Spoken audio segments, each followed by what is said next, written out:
அந்த ஆம்புலன்ஸை ஸ்கிராப்பில் கடந்தது 94ல் வந்த ஆம்புலன்ஸ்னு. ஆம்புலன்ஸே உயிர் காக்கக்கூடிய அவசர ஊர்தி தான் அது. அதை கொண்டு வந்து இந்த மாதிரி போட்டிங்கன்னா அதில் போகிறப்ப பாதுகாப்பு இல்லாமல் போனால் என்ன பண்ணுவீங்க? அப்போ நீங்கள் விளம்பரத்துக்கு முழுக்க விளம்பரத்துக்காக தான் செஞ்சுருக்கீங்கிற ஒரு சந்தேகம் வருது. உங்களை யார் அப்படி செய்ய சொன்னது? தமிழ்நாட்டில் இந்தியா பொறுத்தவரைக்கும் இந்தியாவிலே தமிழ்நாட்டில் அதிகமான மருத்துவ கட்டமைப்பு உள்ள மாநிலமாக இருக்குது.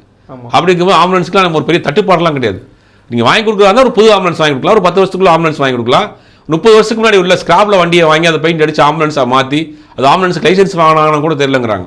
இப்போ அதுவே எல்லாமே நீங்கள் ஒரு விளம்பரத்துக்காக பண்ண மாதிரியே தானே இருக்குது. இப்போ அதான் சந்தேகம். 2023 பெருவளம் வந்துச்சு. அப்போ அந்த நேரத்தில் யாருக்கும் ஃபோனில் சார்ஜ் கூட கிடையாது, நெட்டு கூட கிடையாது. அந்த நேரத்தில் பிஸ்கட் பாக்கெட்டும் பாலும் கொடுக்குறப்ப வீடியோ எடுத்து வச்சுட்டு போடுறீங்க.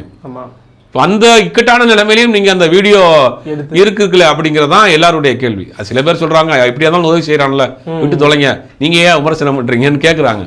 கேட்டாலும் கூட அதில் ஒரு எல்லை மீறி போகுது அப்படிங்கிறதா இப்போ விமர்சனமாக இருக்குது. இல்லை அடுத்த அவர் வேலையை பார்த்துட்டு தான் இருக்கார். அடுத்த படங்கள் கதை கேட்டுட்டு இருக்காரு. பார்த்தீங்கன்னா நேற்று இருந்து திருப்பி உதவிகள் செய்யலாம் ஆரம்பிச்சிட்டாரு, வீடியோ போட்டாரு, அவருடைய வேலைகள்லாம் பண்ணிட்டு இருக்காரு. ஏதோ ஒரு ஹாஸ்பிட்டல் கட்ட பணம் எங்கே வந்தது?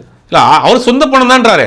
அதானே எல்லாருடைய கேள்வி. ஹாஸ்பிட்டல் போனோம், எங்கள் ஹாஸ்பிட்டல் கிடையாது, சின்ன கிளினிக்கு ஒரு அரை கிரவுண்ட் இடத்துல கட்டுறேன். எப்படி அரை கிரவுண்ட் இடத்துல கட்டினா 50 லட்ச ரூபா. நீங்கள் அதெல்லாம் கூட விட்டுருங்க. ஒரு ஆஸ்பத்திரியை ரன் பண்ணிட்டு போகிறதுக்கு குறைந்தபட்சம் 1 லட்ச ரூபா ஒரு மாதம்.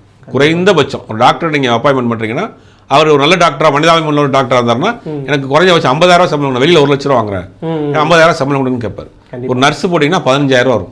குறைஞ்சபட்சம் ஃபர்ஸ்ட் எய்ட் மெடிசன் கொடுத்தா அவருக்கு 30,000 கரண்ட் பில்லு போக்குவரத்து எல்லாம் சேர்ந்தா கூட ஒரு ஆஸ்பத்திரியை ரன் பண்ணிட்டு போகிறதுக்கு 1 லட்ச ரூபா இருக்கும். நீங்கள் ஆஸ்பத்திரி கட்டுறேன்னு கட்டி அதை நீங்கள் வீடியோ எடுத்து ரிப்பன் கட் பண்ணி அது பெரிய விழாவை பண்ணிட்டு 2 மாதத்துல ஆஸ்பத்திரியை மூடிட்டீங்கன்னா என்ன பண்ணுவீங்க? இதுதான் கேள்வி. ஆஸ்பத்திரி ரன் பண்ணுறதுக்கு எப்படி உங்களுக்கு மந்த்லி இன்கம் சோர்ஸ் என்ன? பேங்க்ல 1 கோடி ரூபா போட்டு மாசம் 1 லட்ச ரூபா வருதா? இல்லை உங்களுக்கு மாசம் 1 லட்ச ரூபா கொடுக்குறாங்களா? இதெல்லாம் கேள்வி இருக்குல்ல. அப்போ இங்கே முழுக்க விளம்பரமாக தான் இருக்குது. மக்களை நீங்கள் முட்டாளாக்கிட்டு இருக்கீங்க மாதிரி சந்தேகம் வருது.